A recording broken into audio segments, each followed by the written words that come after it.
현재 도쿄올림픽을 불과 6개월도 안 남긴 시점에서 스가 총리는 신년 메시지를 통해 입장을 정했습니다. 스가 총리는 지난 1일 이번 여름에 경기가 개최되며 포스트 코로나의 새로운 사회를 만들 것이다 라며 일본에서 국난을 극복하고 올림픽을 성공적으로 치를 것임을 천명했습니다. 모든 것을 도쿄올림픽에 맞추고 있습니다. 따라서 IOC 바흐 위원장도 맞장구를 쳤는데요. 바흐 위원장은 7일자로 요미우리 신문 등과의 일본 언론과의 인터뷰에서 도쿄올림픽 개최를 확신했습니다. 그는 도쿄올림픽은 코로나를 극복하고 희망을 전세계에 선사하여 일본인의 자랑이 될 것이라고 했습니다. 그러면서 백신 공급이 대량으로 이루어지고 있으며 이는 올림픽을 가능하게 하는 결정적 역할을 할 것으로 봤습니다.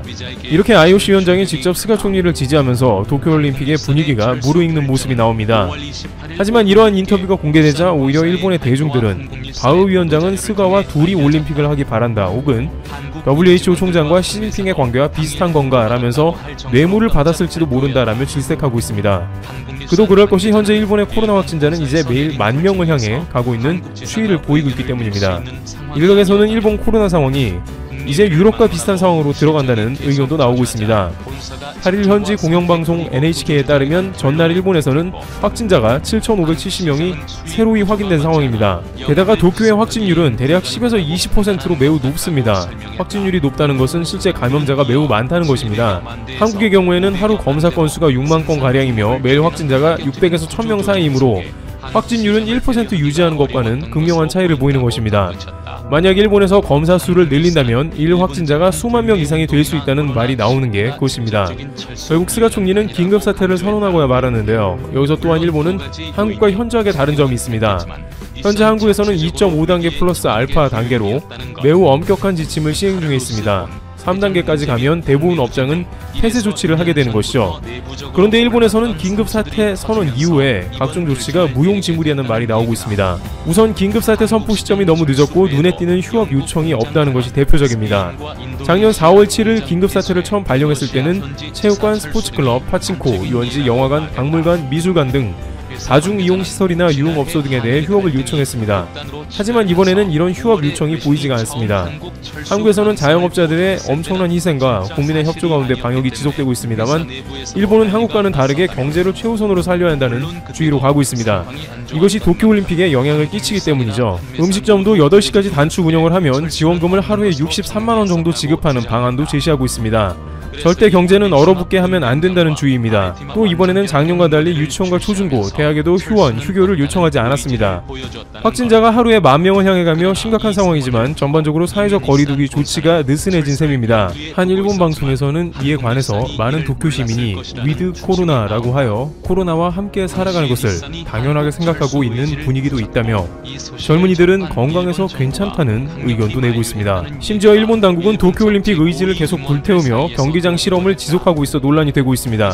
일본에서는 감염이 확산하던 작년 11월 초 경기장의 관람객을 정원의 86%까지 채우고 프로야구 경기를 강행하는 실험이 실시되기도 했습니다. 많은 전문가들은 감염이 악화되는 실험일 수 있다면서 극도로 위험한 발상이라고 지적하기도 했습니다. 그런데 스포츠 경기장 입장을 계속 허용하기로 했습니다. 5,000명 이하의 인원을 입장시킨다면 대규모 스포츠 경기나 공연도 가능합니다. 무늬만 긴급사태 선언이지 실제로는 코로나를 방지할 이렇다 할 대책이 거의 들어가 있지 않습니다. 그런데 이렇게까지 올림픽 개최 의지를 불태우고 있는 스가 정권의 청천벽력과 같은 발언이 나오는데요. BBC 방송에 따르면 현역 IOC 위원 가운데 가장 오랜 기간 재직 중인 79세 딕 파운드 의원은 올해 7월에서 9월 1년 연기된 2020 도쿄올림픽에 관련해 장담할 수 없다고 밝혔습니다. 그는 현재 코로나19 확산 상황을 방안의 코끼리로 비유했습니다. 이는 모든 사람이 알고 있지만 누구도 선뜻 나서서 문제를 제기하지 않는 사안을 뜻하는 말입니다. 일본이 공을 들였기 때문이겠죠. 일본에서 수십조 원의 손해를 매년 보면서 올림픽을 연기시키고 개최한다는 것을 누가 막기도 모호합니다. 그러나 딕 파운드 의원은 작년 2월에 일본의 크루즈 코로나 사태가 닥쳤을 때도 비슷한 말을 했습니다. 당시 그는 올림픽은 2년은 연기되어야 한다고 강조했습니다. 고참으로 쓴소리를 마다 아는 것입니다. 그런데 이번에 딕 파운드 의원이 이런 말을 하는 것은 현재 일본의 방역 상황이 매우 불만인 것입니다. 파운드 의원은 운동선수들을 백신 우선 접종 대상에 올려야 하며 올림픽 개최국인 일본은 선수들이 입국하기 전 백신을 맞도록 해야 한다고 말했습니다. 또한 일본 국민들도 백신이 준비되어야 한다는 것인데요. 바흐 위원장은 이에 관해 일본 국민은 물론이고 올림픽 방문객도 가능한 한 백신 접종을 해야 한다며 최대한 안전한 올림픽을 주문했습니다. 그런데 현재 일본은 모더나의 경우 5월이나 돼야 승인될 전망입니다. 일본 언론은 한국 보고 계속해서 백신이 안 들어온다며 K방역 자랑하더니 정작 백신 확보가 늦다고 했습니다. 그런데 일본은 백신 승인 과정이 매우 복잡하고 임상시험도 자체적으로 다시 해야 하는 등 결국 모더나를 비롯해 일부 백신 접종은 6월께나 시작될 것으로 추측되고 있는 것입니다. 이렇게 되면 올림픽 시작 전에 백신 접종을 상당히 끝낸다는 일본 정부의 계획은 물거품 되는 것이죠. 게다가 막상 백신 접종이 올해 안에 제대로 될지 부정적인 반응도 해외에서 속출하고 있습니다. 현재 프랑스에서는 백신이 수백만 개가 공급됐으나 아직 1000명도 접종을 안 한 것으로 나오고 있습니다. 백신이 불안해서 거부하고 있는 것입니다. 오직 이스라엘 정도만 인구의 10%가 접종한 상태죠. 또한 일부 지역에서는 화이자 백신의 20에서 30%가 보관이 잘못되어 그냥 버리는 사태도 나옵니다. 백신 공급은 부족한데 사람들은 맞지를 않고 보관하기도 매우 어려운 것입니다. 결국 백신 공급과 함께 국민들 모두가 백신을 빠른 시간 안에 접종하는 게 큰 변수가 되는데요. 한국은 정은경 질병청장의 7일자 국회 긴급 현안 질문에서 백신 접종을 1분기부터 시작할 예정이며 집단 면역은 11월 정도의 완성을 목표로 한다고 밝혔습니다. 그러면서 이미 접종 시스템을 테스트 중이라고 했습니다.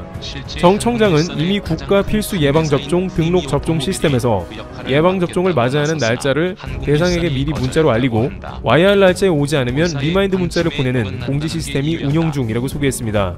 일각에서는 미국과 유럽은 물론이고 대다수의 국가들이 백신이 있더라도 제대로 된 접종이 어려운 상황이라며 아이러니하게도 백신 도입이 가장 늦은 한국이 오히려 상당히 빠르게 접종이 끝나 집단 면역을 완성할 수 있다며 IOC 위원이 이야기하는 안전한 올림픽을 할 장소는 유일하게 한국밖에 없다는 자연스러운 결론도 나옵니다. 또한 한국은 서울은 물론이고 가장 최근 올림픽인 평창올림픽도 훌륭하게 마친 경험이 있으므로 굳이 상황이 그렇게 돌아간다면 또 질병관리청은 올림픽에 맞는 환경을 조성할 것이라는 믿음도 있습니다. 또한 IOC는 어젠다 2020을 통해서 일본에서 불가능한 경기를 인근 국가에서 치르는 것도 충분히 가능해서 한국의 상당한 부분의 경기를 맡길 수도 있을 것입니다. 방역이 좋더라도 경기할 인프라가 없으면 안 되겠죠. IOC에서는 선수들과 국민들이 안전한 수용 가능할 정도의 방역 수준을 원하고 있는 상태입니다. 또한 일부 국가들은 안전이 보장되지 않는 도쿄올림픽을 보이콧한다고 밝힌 바 있습니다. 지난 2월 런던시장 선거에서도 도쿄 대신에 런던에서 올림픽을 치르자고 하면서 안전 문제를 거론하고 있는데 이제 그러한 조건을 충족시킬 만한 국가는 거의 찾기가 어려운 것이죠. 한국은 국민들의 협조 가운데 현재 확진자 1000명에서 감소세를 보이며 진정되는 모습을 보이고 있습니다. 물론 일본과 위안부 갈등 문제가 다시 불거져서 양국이 협조할 가능성은 거의 없어 보이긴 합니다만 현재 상황에서 도쿄올림픽을 하는 것은 매우 위험하다는 전문가들의 의견이 나오고 있습니다. 트래블튜브 여기서 마치겠습니다. 감사합니다. 오늘은 베트남 경제 현황, 베트남 경제 전망 정리하고 있습니다. 베트남은 삼성, LG 및 대기업뿐 아니라 중소기업들까지 많은 투자가 이루어지고 있는 국가입니다. 2017년 기준 베트남 총인구는 약 9,500만 명입니다. 베트남 남녀 성비는 남자 49.48%, 여자 50.52%로 남녀 성비가 거의 1:1이며 베트남 도시화율은 약 35.9%입니다. 베트남의 연령별 인구 분포는 넓은 피라미드 형태를 보이고 있으며 이는 70년대 중반까지 지속된 전쟁의 영향을 받은 것으로 알려져 있습니다. 대부분 1980년대 전후에 출생한 20에서 30대 젊은 연령층의 비중이 높습니다. 현재 베트남 총인구의 50%가 30대 미만으로 이러한 인구 통계학적 특성은 베트남 경제 성장의 원동력임과 동시에 베트남 소비 시장을 주도할 것으로 예상되고 있습니다. 2017년 기준 베트남의 65세 이상 고령자 인구는 전체 인구의 7%를 넘어섰습니다. 베트남도 사실상 고령화 사회로 진입하였다고 볼 수 있다는 증거가 됩니다. 2019년 상반기 베트남 경제는 전년 동기 대비 2.76% 성장했습니다.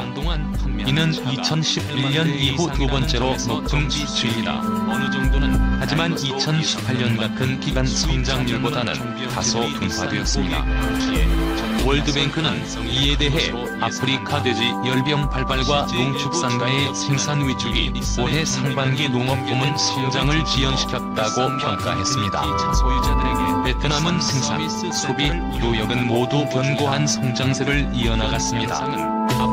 2019년 1에서 6월 베트남 산업 생산 지수는 전년 동기 대비 9.5% 상승했으며 베트남 대met 서비스 판매액은 11.5% 상승했습니다.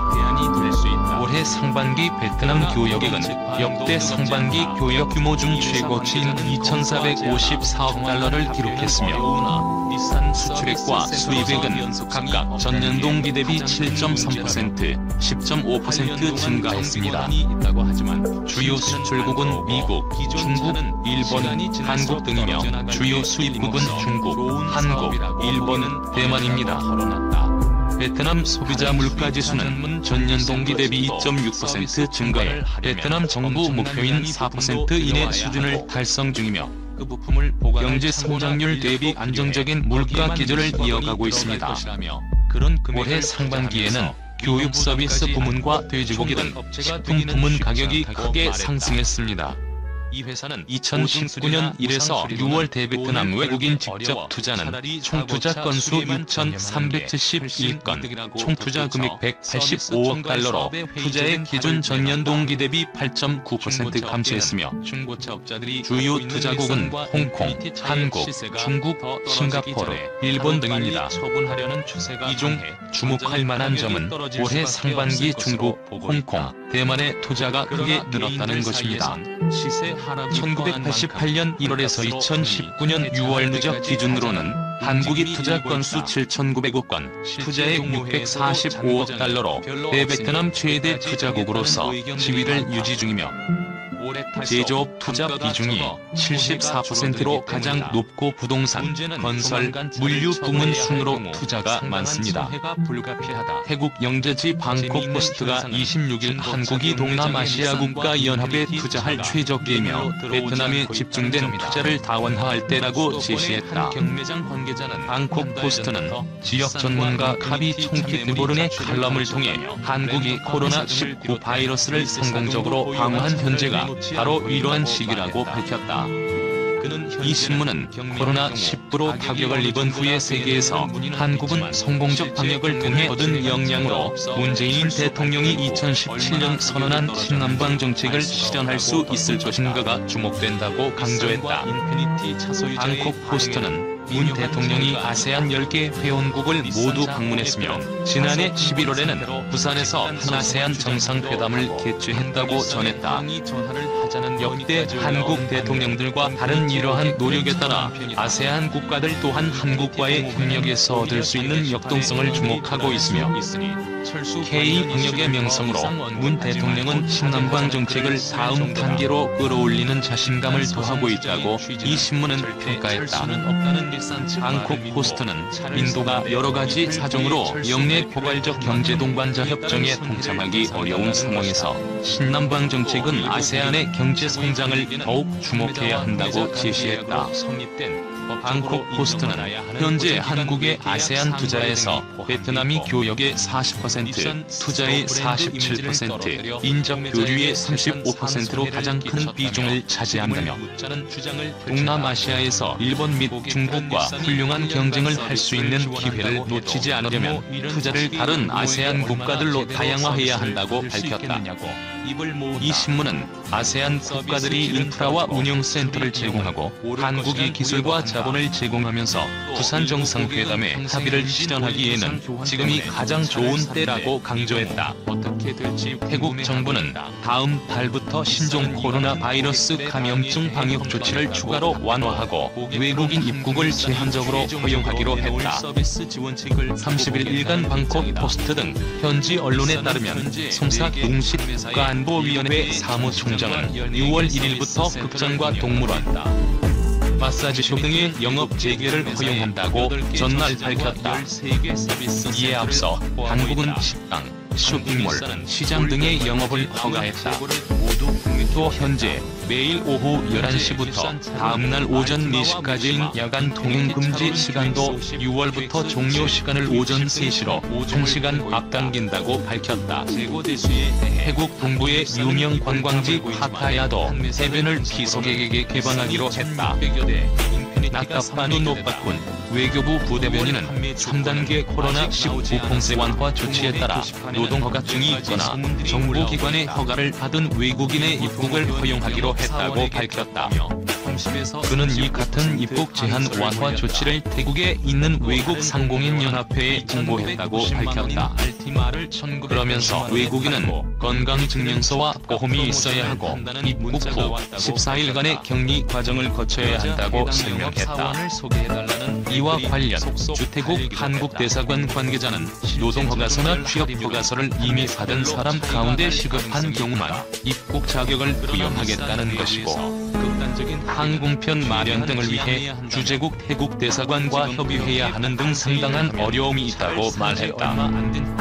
태국은 6월 말까지 코로나19 비상사태를 연장하고 이때까지 외국인 입국을 금지한다는 방침을 정한 바 있다. 현지 코로나19 1일 신규 확진자는 이달 들어 대부분 한 자릿수를 기록하는 등 안정세를 보인다. 지난 5월 30일에도 최근 귀국해 격리시설에 있던 자국민 1명만 새로 확진 판정을 받았다. 이웃나라 라오스도 최근 한 달 이상 신규 확진자가 나오지 않자 6월 2일부터 각급 학교 학생들의 등교를 대부분 허용했고 식당과 야시장, 영화관 등이 영업을 재개할 수 있도록 했다. 라오스 당국은 건설 프로젝트와 공장도 가동할 수 있게 했다. 그러나 특별한 경우를 제외한 입국 제한 조치와 카지노, 가라오케, 클럽 등의 영업 금지는 6월 말까지 유지하기로 했다. 미얀마도 양곤 공항의 국제선역의 입항 금지 조치를 이달 말에서 6월 15일까지 연장했다.